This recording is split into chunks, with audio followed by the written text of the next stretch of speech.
Every team, every topic, everywhere. This is Believe. Welcome to Orioles on the Verge. This is Zach Spedden, joined as always by Bob Phil and Nick Stevens. And on tonight's episode, we're going to discuss the return of Heston Kjerstad and the departure of Cole Irvin from the Baltimore Orioles, as Irvin was DFA'd, put on waivers, and claimed by the Minnesota Twins, while Kjerstad is returning from a concussion he sustained earlier this season. We'll talk about what that means for the Orioles as they enter a final stretch run towards the playoffs, and they're looking a little bit sluggish. So we'll break that down in tonight's episode. But first, Orioles on the Verge is brought to you by BetOnline. BetOnline is the world's most trusted betting platform and your number one source for everything football. BetOnline has every stat, every matchup, and even live odds and spreads to bet on during the games. Think you know your stuff? Get in our $200,000 mega contest and pick 5 games against the spread every week for your chance at weekly prizes and a share of $200K. When the game's over, head on over to our online casino and get on a game of blackjack or poker, or on one of our over 150 slots games. Head to the website today to get in on the action. Bet online. The game starts here. Now, I'll start this episode with a quick programming note. Our friends at Checker Spot Brewing recently celebrated their first anniversary at their current location over at Ridley Street, so congratulations to them. And I bring that up because we are heading back to Checker Spot next month for our second live show of 2024. Hopefully the Orioles will still be in the playoffs at that point, and we'll have some current baseball action to talk about. If not, it will be a fun way to recap the season. Join us there at 6 p.m. on Monday, October 14th. More details to come between now and then, but you can count on Q&A, guests, and a whole lot more fun. Bob, Nick, I know we really enjoy these live shows. We enjoy visiting our friends over at Checker Spot, and I'm sure you're both looking forward to this one. Yeah, it's always a good time. I mean, the timing, it'll either be a party or a funeral, hopefully the former rather than the latter. But yeah, looking forward to it regardless. Should be a good time. I enjoy the beer. It's great. It really is. It's really cool to, for me, the out-of-town guy, to give me an excuse to come to Baltimore. I don't get to do it very often, so it's pretty cool to find myself within a group of Orioles fans watching the game, hanging out, enjoying great beer. Always a good time. So as a reminder, that will be on October 14th, and we will have more details between now and then. Now, back to the Orioles. Things not exactly great here in Baltimore right now. The Ravens blowing a 10-point lead against the Raiders on Sunday, and the Orioles dropping 2 out of 3 at Detroit, which, when everyone was talking about the easy schedule the Orioles had in September a couple of weeks ago, that series at Detroit was probably one of the ones they were penciling in as a win. And what really stood out in that series was the lack of offense. The Orioles nearly no hit in the first game before winning the second game and then losing by a final of 4-2 in Sunday's finale. They did get a little bit of good news, though, as Heston Kjerstad comes back off the IL after being out for over a month because of a concussion. Now, depending on how you want to look at this is either a great thing or it's kind of a bad thing for Kjerstad, because on one hand, the Orioles get some left-handed power at a point where they need as much help on offense as they can get. At the same time, though, Kjerstad is a player who has been really limited this year because of the injury and still does not have a lot of Major League time under his belt. Just 101 at-bats so far over the parts of 2 seasons in his Major League career. And now he's likely going to be stepping into a role where the Orioles are going to be relying on him, at least on a platoon basis, because you still don't have Jordan Westburg back. Ryan O'Hearn is slumping, and Eloy Jimenez has really not played a whole lot against righties. So there's probably going to be a decent amount asked of Kjerstad here over the final couple of weeks of the season.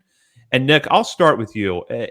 The timing in that sense, it could either be a great thing or a bad thing. How do you see things playing out? It's anybody's guess. It's really just it's good to see someone else healthy. Hopefully, it seems like this is going to be hopefully a run of guys returning healthy. TBD if we see Mountcastle again this year, and if we don't, like, Kjerstad stepping up could be huge. Obviously, Kjerstad, we've mentioned a lot how maybe not the greatest first baseman in the world, but he can help fill that void. it's another option. Just throw these newly healthy bodies at a wall and see what sticks. If it's Kjerstad, great. If it's Westberg when he comes back, even better. Like if it's Ramon Arias, if he's coming back sometime soon, great. Somebody's got to come in and inject some life into this offense. It's not the pitching. The pitching has been really, really good. We all know it's the bats. And it's that, like you said, though, with Kjerstad, I don't know. I really don't have any expectations. It's just see what happens. Now that he is luckily healthy, because that's scary to have the concussion, think he was okay, and then have to go back on the concussion IL because he couldn't shake the symptoms. So it's glad that he's healthy, but like you said, he only has 101 at bats or 101 plate appearances in the major leagues, and they've been very over the point of 2 years. They're very spaced out. He got 1 full month in the majors this year, and he hit like barely 200 something. I don't know. He's shown the flashes. We know what kind of hitter he can be. That left-handed power bat. Yeah, he's going to strike out, but he also walks a lot as well. Like he can be a special bat. Obviously, the Orioles and us as fans, with Anthony Santander's future in the air, I mean, that's looking past the playoffs, obviously. But there's a lot to consider here with Kjerstad. He could be, if he can settle in, and that bat can be an integral piece of this lineup, it could be massive, not just this year, but moving forward, considering what happens with Santander. But yeah, I'm just kind of get these guys healthy, get them trickling back in, and throw them in the lineup and see who sparks. Because right now it is bleak. But yeah, hopefully it's Kjerstad. Honestly, like Simkin in the comments says, could he do any worse than some of the guys they're running out there right now? Because yeah, the pitching's been fine with all the injuries. The pitching's been pretty good lately. They're just, I guess, following the 2023 World Series model of the Texas Rangers, where they limp into the playoffs and then catch fire and win it all. That'd be ideal. But when you have Gunnar Henderson is Gunnar Henderson. He's still playing at an MVP candidate caliber. You got Adley, who's slumped in the second half, but he seems to be warming up. Cedric Mullins is getting better. Anthony Santander having a career year. After that, it's Colton Cowser in contention for Rookie of the Year, but still a rookie going through his first full season. Ryan O'Hearn, who has not been good the last couple months. After that, it's Jackson Holliday, now Heston Kjerstad instead of Nick Maton, Kobe Mayo, 3 extremely talented rookies. They will be great players, but right now, if you're leaning on them, that's not ideal. And behind them, it's James McCann, Eloy Jimenez, Austin Slater, Emmanuel Rivero, and Livan Soto. So that's not exactly a formidable lineup. You want to at least get Westberg and Arias back soon. That would be great. Mountcastle, yeah, I don't know what's going on there, but it doesn't sound great. But unfortunately, you traded Connor Norby because he was blocked, and then 3 people went down that would have unblocked him. But I guess that's baseball. That's life. But yeah, Kjerstad, he's going to come in. He's going to at least provide a fresh face, maybe just a spark. It'd be nice if he could take advantage of that short porch in right field at Yankee Stadium next week and pay them back for hitting him in the head and derailing his season. But he can hit the ball. Let's give him a shot because no one else is doing it. Might as well.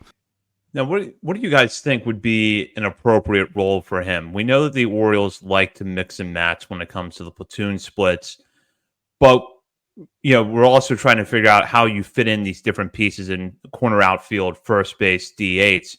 Do you think he's primarily a DH down the stretch, or do you think that he maybe gets some reps in right field because O'Hearn is slumping and Anthony Santander has proven that he's at least capable in pinch at first base and seemingly could get time there in the next couple weeks? I think mostly he's going to platoon with Jimenez at DH for the most part. But we did see Anthony Santander taking grounders at first base for the first time all year this past week. So maybe that's another way they could line up if they feel the need to. But I would imagine for the most part it's DH against right-handed pitchers and on the bench against lefties, even though I think he can hit lefties. But in the majors, you're going to let him face the platoon advantage while he's still getting his feet under him. Yeah, I think, even last year, go back to last year around this time, And when the Orioles made the playoffs, and we were talking about, speaking of live shows, and we were talking with Andy Koska and Danielle Allen, talk about, who could be some surprise playoff roster, like omissions or additions. And I think it was Danielle who made the comment, like, well, the Orioles don't trust Kjerstad in the outfield, right? And so move ahead 1 year later, he hasn't really had a ton of time. So, like, how did the Orioles feel about that defense 1 year later? I don't know. He, again, in the major league level, he really hasn't been given that opportunity. So I think down the stretch, you probably leave him mostly DH just because of the defensive concerns. I mean, again, depends on the ballpark, on the night. But, yeah, I think that's the safer bet. DHing against righties, and we'll see. It's, like I said, somebody's got to spark it. You got 2 weeks, 12 games left, 11 games, 13 games, somewhere around there. You got 2 weeks left in the season.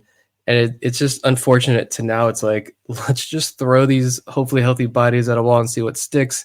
And let's just get into the playoffs when, like, 2 weeks ago, we were talking about this, like, what would be more disappointing? Like, win the division and lose in the first round of the playoffs, or like lose the division, but advance in the playoffs. And now we're just like, just get in the playoffs, whatever you got to do.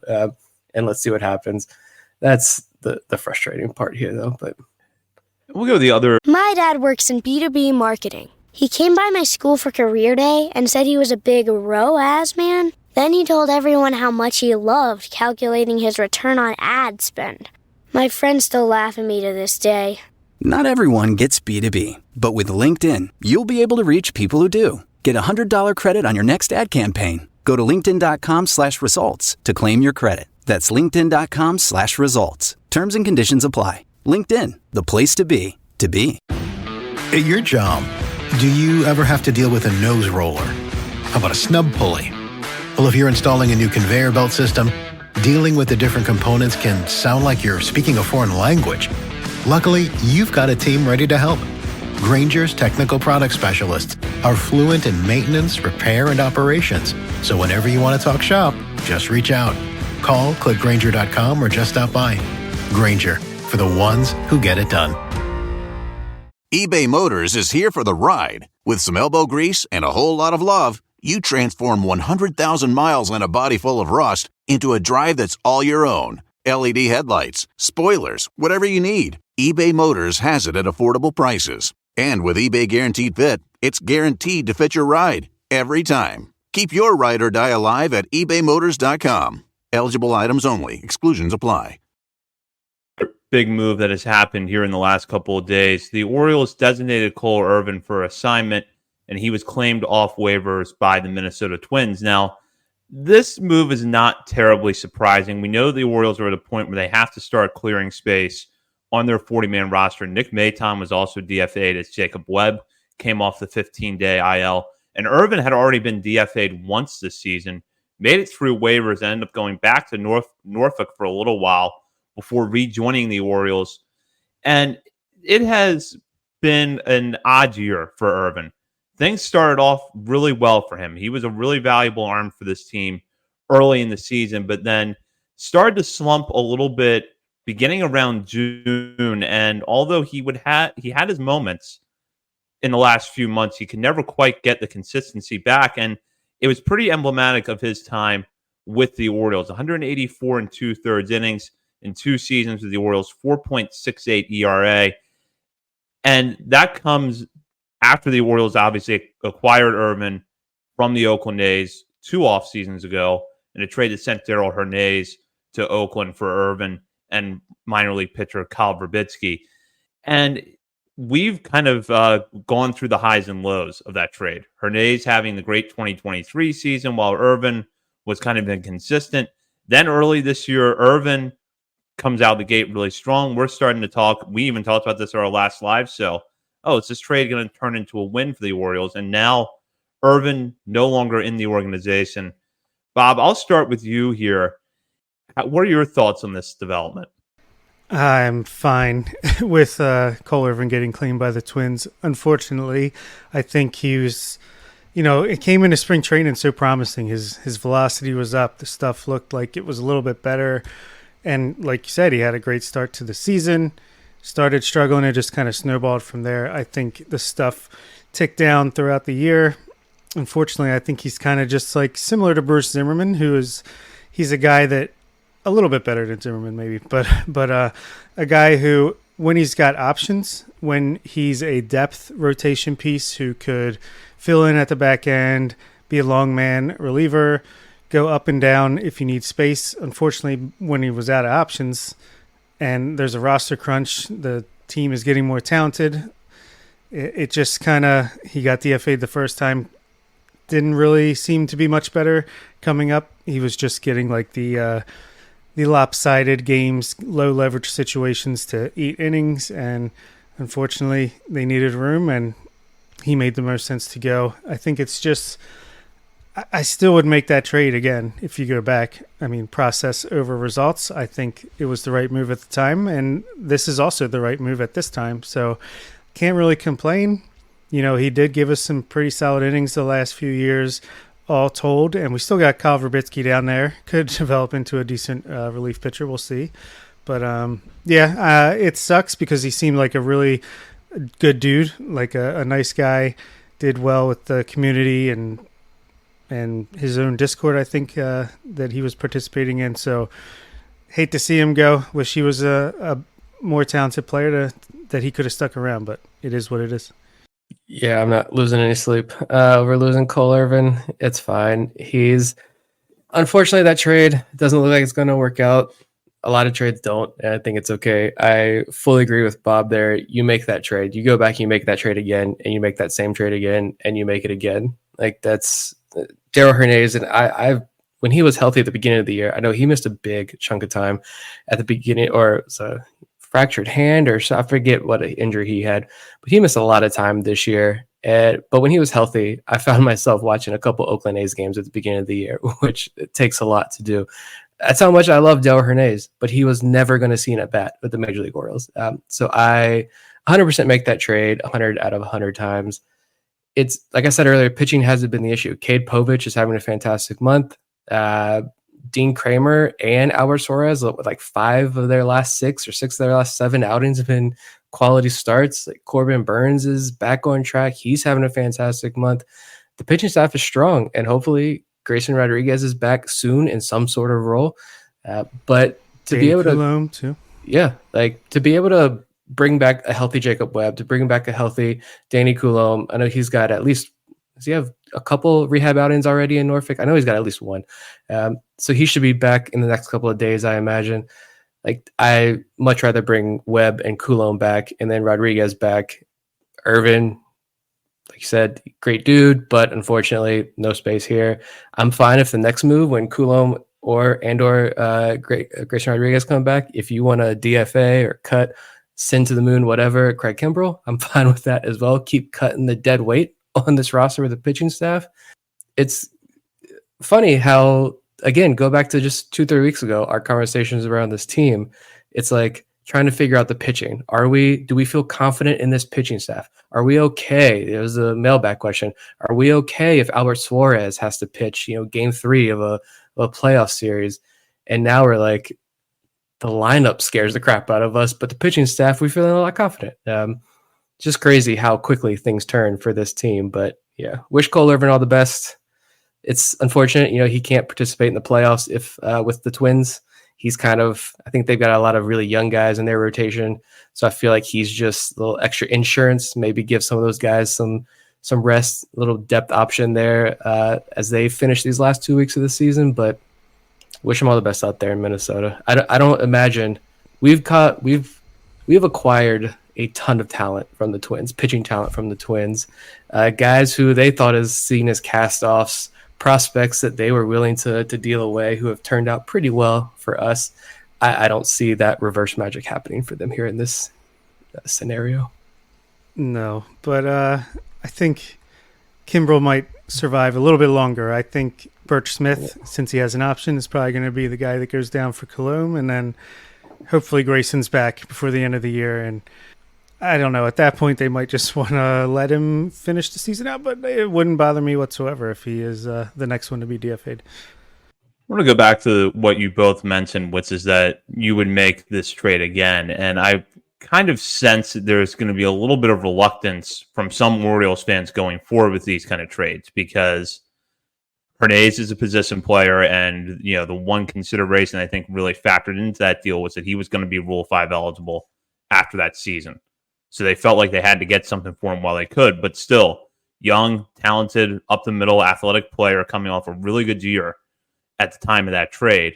And then you just had the Trevor Rogers deal where the Orioles gave up Connor Norby and Kyle Stowers. Now, I don't really equate those two trades because the Orioles gave up a lot more to get Rogers in near-term value and possibly long-term value than they did in the Irvin trade. But nonetheless, people could draw the same parallels. Position player prospect goes for someone else's number 3 or 4 starter that you kind of want to tinker with and see if you can fix. So what makes you guys tempted to go back and make the same situation pops up this offseason? Another left-hander with options, years of control. The Orioles give up an infielder, position player in that deal. You guys would feel okay with that most of the time? Yeah, honestly, I think the Orioles saw Cole Irvin as a guy with really good command, which unfortunately seemed like it kind of slipped with the Orioles the last couple of years. But I think they saw a lefty who could play well at the home ballpark in Camden Yards with the new left field. They thought they could tick up his stuff a little bit, maybe get a little more velocity, make some adjustments with his other pitches, and get him to pop the way they've gotten other pitchers to pop, and other teams have gotten similar guys to tick up and become a little bit better than when they acquired him. Unfortunately, it didn't work out. And I still trust the pitching development, the pitching scouting. I think we've seen in the year of the pitcher that they are able to do these things, and it's just not a universal success rate. Even the best organizations are going to miss probably more often than they hit, but you got to take those chances, especially when you're dealing from a deep talent pool on the prospect side where, maybe Frederick Ben-Cosme is the guy this offseason. I mean, hopefully at this point we're setting our sights a little bit higher, but I just think it's a risk you got to take when you're a nonstop contending team like the Orioles are and hope to be in the future. Yeah, I mean, Irvin was coming off back-to-back pretty solid seasons with Oakland. So he was a proven major league starter when this team really needed proven major league starters. You have the wall there. You've got this lefty who maybe he's a little home run prone, but hopefully he can find a good home here in Baltimore. And unfortunately, it didn't work out. But Hernandez had 13 games in AA to end the 2022 season, and like you mentioned, he was Rule 5 eligible. So here's this kid he's going to be taken in the Rule 5 draft more than likely. Like, this is a guy who you're going to have to protect. Seth Johnson was on the 40-man roster, kind of really like, I don't want to say wasting a space, but like we knew he wasn't going to make a debut in 2023. So going into the 2023 season, could you add Darell Hernandez and Seth Johnson on the 40-man roster? Like, that's 2 spots gone. Like, that's really tough. And Hernandez was 2 years away. Like, he wouldn't be in the majors this year if it wasn't for that trade. Like, so as good of a prospect as he is, and I still think he has a pretty bright future. I know the numbers weren't great for in Oakland this year, but again, he's a rookie. He had the injury, missed a big chunk of the year. He wasn't like, we just shipped off Connor Norby because he wasn't going to get any playing time this year if everybody was healthy. I mean, it took 3 injuries to go down before we're like, we need Connor Norby. We could have, even with one guy down, even if it was just Jordan Westberg, like how much playing time was Connor Norby going to get? So I make this trade. Irvin had years of control as well at the time. So you pull that trade. You go for the prospect who was in AA, who has to be put on your 40-man roster, to the guy who coming off back-to-back good seasons in the major leagues, to roll the dice and see if you can continue to build on that success a little bit. But unfortunately, it doesn't work out. Michael Elias has hit on a lot of trades. I think it's safe to say he is won or is winning numerous trades. It's okay if a couple don't work out. Yeah, exactly. You're going to fail. There's going to be some big misses along the way. You just hope that more often that Michael Elias hits than he misses. And to this point, he has. And with that does it for this week's show. We will be back later this week to recap the Bowie Bay Sox season. In the meantime, you can check us out on our many social media channels, including Facebook, Instagram, Threads, X, TikTok, and YouTube. We're also over at Substack, oriolesontheverge.substack.com. And while you're browsing around the internet, be sure to check out our Patreon community. You can join for as little as $3 a month, and at the $5 and $10 levels have access to bonus coverage and our monthly top 50 prospect updates. And we're actually not too far away from our last monthly update of 2024, which will come in October or November, depending on the Orioles playoff run. So you're not going to want to miss that. For Bob Phelan and Nick Stevens, this is Zach Spedden. You've been listening to Orioles on the Verge, presented by BetOnline and part of the Believe Podcast Network. Bingo. All right, Phil, we're recording now, so it's live. Go ahead. Pick on me the way that you want to. Did I say that? I wouldn't Yeah. say that to my son. Man, I mean, come on, man. Just go. This isn't CBS. All right, be quiet for a few seconds. Why would people want to listen to the Sims Complete podcast? Well, a couple things. One, if you like to see sons pick on their father, this might be the place. If you want to see a place where the father just kicks the out of his son, this would be the place. What do you like about it, Matt? Ditto. Father-son dynamic duo talking about the game of football that we love and share and appreciate together. And, you know, hey, it's an extension of what we did, right? Growing up, I was able to watch my father play football, then obviously watch him as a broadcaster. And then he taught me the game of football and share the wisdom that he learned throughout his playing career. And, you know, hey, sometimes we're full of it and sometimes we actually know a thing or two. Well, we do a lot of research. At least I do. You're a little spotty, but you know, you hang in there. Yeah. It's fun. I love doing this, and it's been awesome. Sims Complete. Check us out wherever your podcasts are available on the Believe Network. Appreciate it. See ya. If you like the show, please take a moment to rate, review, and subscribe. It really does help the show to grow. Thank you for listening.